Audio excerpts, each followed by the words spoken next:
Saludos y bendiciones, familia en Cristo. Les saluda su amigo y hermano Eric y bienvenidos a otro video donde continuamos nuestro estudio en el libro de Apocalipsis. Quiero tomar un momento para pedirles disculpas que me he demorado, ¿verdad?, en subir este video. Ya es casi un mes en la cual no he subido un video, entonces les pido disculpas por eso, pero bueno, aquí estamos de vuelta. Y si tiene su Biblia, por favor, acompáñeme. Estaremos en el capítulo 13, enfocándonos en el versículo del 1 al 10. Y dice la palabra del Señor, en el nombre del Padre, del Hijo y del Espíritu Santo. El dragón se paró sobre la arena del mar, y vi que subía del mar una bestia, que tenía 10 cuernos y 7 cabezas, y en sus cuernos había 10 diademas, y en sus cabezas había nombres blasfemos. La bestia que vi era semejante a un leopardo, sus pies eran como las de un oso, y su boca como la boca de un león. Y el dragón le dio su poder y su trono y gran autoridad. Y vi uno de sus cabezas como herida de muerte, pero su herida mortal fue sanada. Y la tierra entera se maravilló y seguía tras la bestia. Y adoraron al dragón porque había dado autoridad a la bestia, y adoraron a la bestia diciendo: ¿Quién es semejante a la bestia? ¿Y quién puede luchar contra ella? Se le dio una boca que hablaba palabras arrogantes y blasfemias, y se le dio autoridad para actuar durante 42 meses, y abrió su boca en blasfemias contra Dios para blasfemar su nombre y su tabernáculo, es decir, contra los que moran en el cielo. Se le concedió hacer guerra contra los santos y vencerlos, y se le dio autoridad sobre todo tribu, pueblo, lengua y nación, y la adorarán todos los que moran en la tierra, cuyos nombres no han sido escritos desde la fundación del mundo en el libro de la vida del Cordero que fue inmolado. Si alguno tiene oído, que oiga. Si alguno es destinado a la cautividad va. Si alguno ha de morir a espada ha de morir. Aquí está la perseverancia y la fe de los santos. Y pues bueno, en este capítulo 13 nos va a introducir a dos cómplices malignos de Satanás. La bestia que sube del mar, que es el anticristo, y la bestia que sube de la tierra, que es el falso profeta. Y si te das cuenta, aquí se forma una trinidad, ¿verdad? No como la Santa Trinidad de Dios Padre, Dios Hijo y Dios Espíritu Santo, sino una Trinidad inmunda, una Trinidad diabólica, que estará en directa oposición a Dios mismo. Ellos harán un intento, ¿verdad?, desesperado para derrocar a Dios, la cual fallarán en ese intento, y vamos a ver más sobre eso en el capítulo 19 en cuanto a cuál va a ser el fin de estos personajes. Bueno, estamos en el versículo 1 de Apocalipsis 13, donde dice: el dragón se paró sobre la arena del mar, y vi que subía del mar una bestia que tenía 10 cuernos y 7 cabezas en sus cuernos, y en sus cuernos había 10 diademas, y en sus cabezas había nombres blasfemos. Ahora, en el capítulo 12, en el capítulo anterior, se nos da una descripción del dragón muy similar: 7 cabezas, 10 cuernos, pero con 7 coronas. Específicamente aquí en la bestia tiene igualmente 7 cabezas, 10 cuernos, pero en cada cuerno tiene una corona, un total de 10 coronas o diademas. Y muy posible esto puede representar la autoridad que el dragón, que Satanás tendrá sobre la bestia o el anticristo. Y también al mismo tiempo puede también representar, específicamente hablando de los cuernos, líderes, ¿verdad?, de ciertas naciones que se van a unir o van a seguir más bien a la bestia. Ahora, una de las cosas que como cristianos no debemos hacer es tratar de poner demasiada atención o preocuparnos demasiado por querer saber específicamente quién es el que va a ser el anticristo. A través de los siglos, durante los diferentes siglos, la iglesia o los creyentes han pensado, ¿verdad? Tal vez Nerón, el anticristo, Hitler, Stalin, estas personas que subieron al poder, que causaron mucho daño, muchas muertes, consideraban que eran, ¿me entiendes?, el anticristo en esos tiempos. Pero no nos debe de preocupar eso a nosotros. ¿Por qué? Porque, bueno, los tiempos de Dios son perfectos. Y por lo tanto, lo que va a ocurrir, cuando ocurra, Dios va a estar en el control, ¿verdad?, aún del anticristo mismo. Entonces eso es algo que nosotros tenemos que tener en cuenta, ¿verdad? Versículo 2 dice, la bestia que vi era semejante a un leopardo, sus pies eran como los de un oso, su boca como la boca de un león, y el dragón le dio su poder y su trono y gran autoridad. En Daniel capítulo 7, nosotros vamos a ver una descripción muy similar. Y en base a esta descripción que acabamos de leer en este capítulo de Apocalipsis, podemos verlo como una combinación de lo que Daniel miró en su visión. Porque cuando él estuvo la visión en Daniel 7, él miró un león con alas que representó a Babilonia. Él vio un oso que devoró a este león, representando a los medo-persas, el imperio de los medo-persas, y el leopardo que vino después, que era Grecia, el imperio de Grecia que se levantó después de los medo-persas, y la cuarta bestia que Daniel describe como espantosa y terrible, llegó a representar el imperio romano. Entonces, aquí en esta visión de Juan estamos viendo una combinación de lo que Daniel profetizó en el capítulo 7 en una sola figura, el cual está representando el anticristo. Entonces resume el poder que esta figura va a tener, que es un poder diabólica que se le va a dar por medio del dragón o por Satanás mismo, la cual será limitada, pero será un poder que él va a tener. Versículo 3, y vi una de sus cabezas como herida de muerte, pero su herida mortal fue sanada, y la tierra entera se maravilló y seguía atrás la bestia. Entonces, Satanás siempre imita o quiere imitar lo que hace Dios. Por ejemplo, él, ¿verdad?, quiso la adoración de Dios. Por esta razón fue desechado, ¿verdad?, fue lanzado fuera del cielo. En esta ocasión usará el anticristo como un falso Mesías, ¿verdad?, queriendo imitar a Cristo, el Mesías, ¿verdad?, nuestro Mesías. Y así, con este versículo 3 nos habla de que tendrá una herida de muerte, que va a morir. Entonces va en cierta manera a imitar la muerte de Jesús, y de igual manera va a imitar la resurrección. Entonces, porque dice que la ira mortal fue sanada y la tierra entera se maravilló y seguía atrás la bestia. Entonces va a hacer cosas, señales, prodigios, que va a dejar impactada y impresionada a la gente, de tal manera que estas personas, muchas personas en el mundo van a seguir tras el anticristo, tras la bestia. Es más, en 2 Tesalonicenses capítulo 2 verso 9 nos habla, nos describe acerca de las cosas que él va a hacer. Por ejemplo, este hombre vendrá a hacer la obra de Satanás con poder, señales, va a hacer milagros falsos, por supuesto. Se valdrá de toda clase de mentiras malignas para engañar a los que van rumbo a la destrucción. Va a guiar a la gente no a la salvación, sino a la destrucción, porque se niegan a amar y aceptar la verdad que los salvaría. Por rechazar la verdad de Dios, ellos mismos se están yendo en dirección a la destrucción.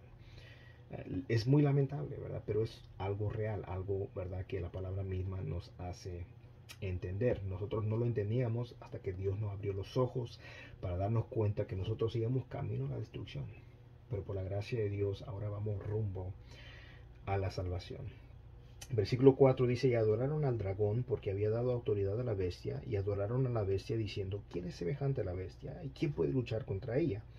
Se le dio una boca que hablaba palabras arrogantes, blasfemias, se le dio autoridad para actuar durante 42 meses. Entonces estamos aquí viendo un carácter sobrenatural que la bestia va a tener, de tal manera que hará que él sea objeto de adoración, ¿verdad?, junto con Satanás, quien realmente es la fuente de su poder, ¿verdad? La gente va a adorar a esta figura. Y el propósito de Satanás desde siempre ha sido recibir la adoración. Si vemos nosotros, ¿verdad?, que la palabra de Dios nos enseña que solamente Dios es digno de la adoración. En la tentación de Jesús, mira, si me adoras, ¿verdad?, te daré todo esto reino, todo esto te lo daré.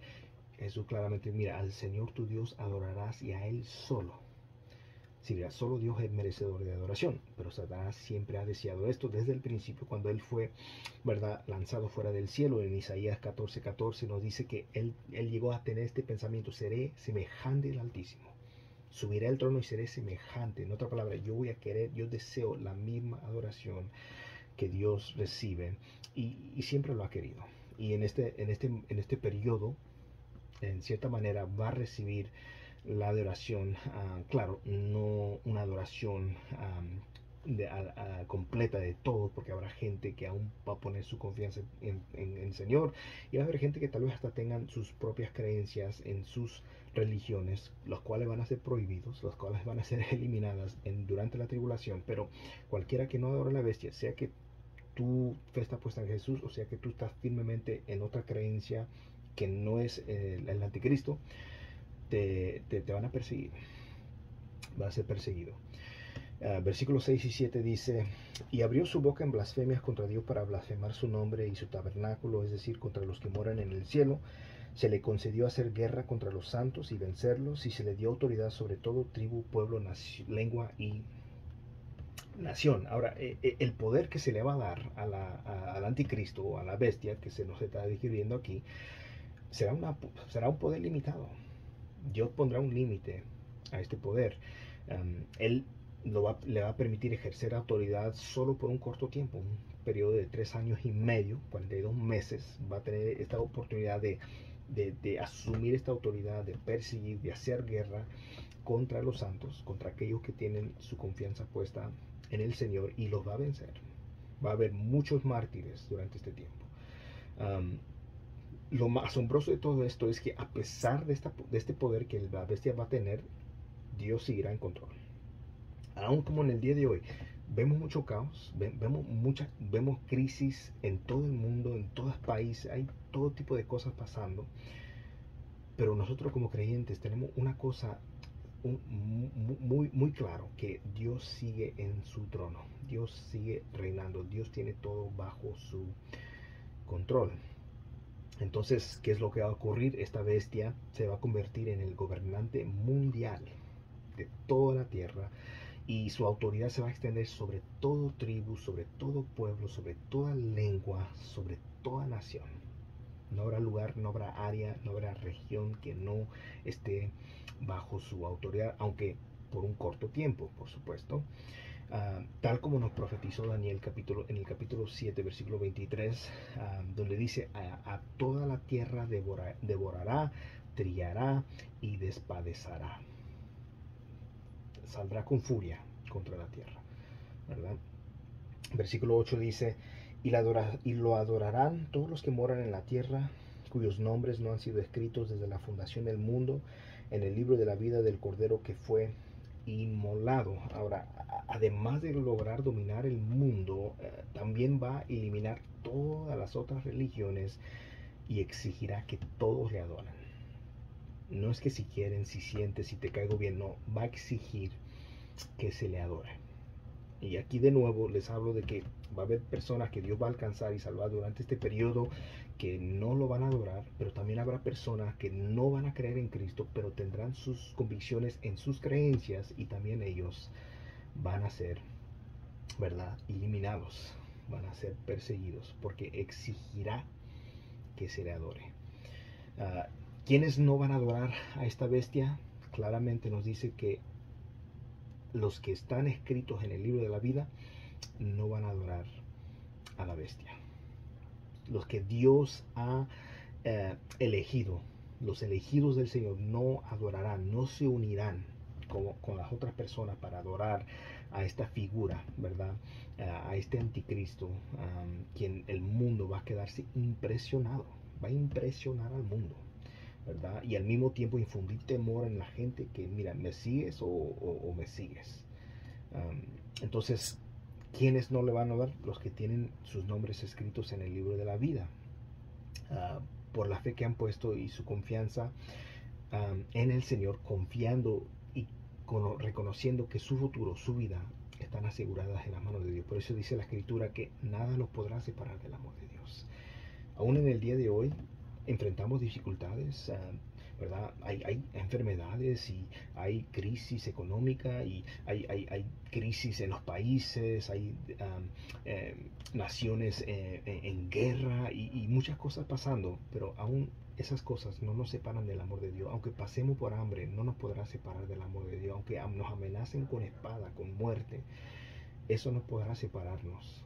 Aquellos que realmente han puesto su confianza en el Señor no serán separados del amor de Dios. Y esa es una seguridad que nosotros tenemos como creyentes en el día de hoy, ¿verdad? Mientras el Señor no viene por su iglesia, pero cuando surge, cuando surge la tribulación, aún a esos creyentes van a poder tener la certeza. Claro, serán amenazados, claro, se los va a perseguir ferozmente, pero su confianza estará puesta en aquel que ha prometido que nada los podrá separar de su amor. Entonces, sin importar lo que los hombres, las personas, el anticristo, la bestia pueda hacerles, el daño físico que les podrán hacer, no podrán dañar sus almas, no podrán causarles ese daño a su vida espiritual. ¿Por qué? Porque están protegidos o más bien le pertenecen al Cordero que fue inmolado desde el principio del mundo, ¿verdad? Cuando nos habla acerca del principio del mundo, tiene que ver con el tiempo en la eternidad pasada en que los nombres se escribieron en el libro de la vida, porque Pablo nos dice en Efesios 1:4 que aquellos que son salvos fueron predestinados de antemano para la salvación antes de la creación del mundo. Eso es una promesa maravillosa, que los elegidos del Señor, ¿verdad?, están bajo el cuidado de Dios.